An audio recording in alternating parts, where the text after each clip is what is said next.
গতকাল রাতে আমতার 10 নম্বর পুলের কাছে রানীহাটি আমতার রোডের উপর বাসের সঙ্গে ডাম্পারের মুখোমুখি সংঘর্ষ। এই ঘটনায় কমপক্ষে 25 জন যাত্রী আহত হয়। জানা গেছে হাওড়া ঝিকিরা রুটের একটি যাত্রী বোঝাই একটি বেসরকারি বাস রানীহাটির মোড় হয়ে ঝিকিরার দিকে যাচ্ছিল। সেই সময় উল্টো দিক থেকে একটি ডাম্পার তাকে ধাক্কা মারে। যাত্রীদের আর্ত চিৎকারের ঘটনাস্থলে ছুটে আসে গ্রামবাসীরা। ঘটনাস্থলে ছুটে আসে পাঁচলা থানার পুলিশ এবং হাওড়া জেলা গ্রামীণ পুলিশের পদস্থ কর্তারা। গ্রামবাসীদের সহযোগিতা নিয়ে আহতদের উদ্ধার করে নিয়ে যাওয়া হয় আমতা গ্রামীণ হাসপাতাল এবং উলুবেড়িয়া মহকুমা হাসপাতালে। সেখানে বেশ কয়েকজনকে প্রাথমিক চিকিৎসার পর ছেড়ে দেওয়া হলেও এখনো 10 জনের বেশি ভর্তি আছে। আহতদের মধ্যে আছে দুই গাড়ির চালক।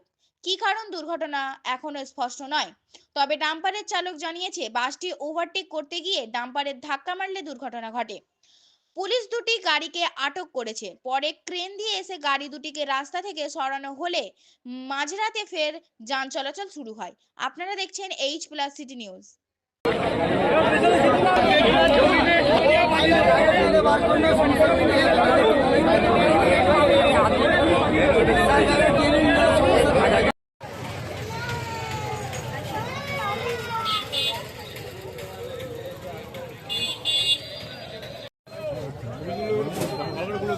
না, এখন তো কিভাবে হয়েছে সেটার থেকে উদ্ধার কাজটা বেশি জরুরি, সেই দিকেই মনোনিবেশ করছেন সকলে প্রশাসনেরা। তো উদ্ধার কাজ শেষ হলে এবং প্রত্যেকের চিকিৎসার ব্যবস্থা করে নিশ্চয়ই জানা যাবে যে কীভাবে অ্যাক্সিডেন্টটি ঘটলো। আমাদের 10টা নাগাদ, রাত 10টা। আর আমাদের স্থানীয় বিধায়কও প্রত্যেক যারা ইনজিওর্ড হয়েছেন ওনার চিকিৎসার ব্যবস্থা করছেন এবং আমতা হাসপাতালে যত ডক্টর ছিলেন যারা আছেন তাদেরকে উনি ডেকে পাঠিয়েছেন, প্রত্যেকেই চিকিৎসা যাদের পায় উনি সেটা নিশ্চিত করছেন।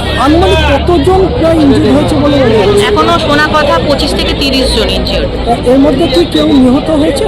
না, ঈশ্বরের কাছে প্রার্থনা করি এরকম খবর যেন না আসে। আর এখনো পর্যন্ত যা খবর কেউ নিহত হননি। প্রত্যেকের সুস্থতা কামনা করছি আমরা এবং আছি আমরা।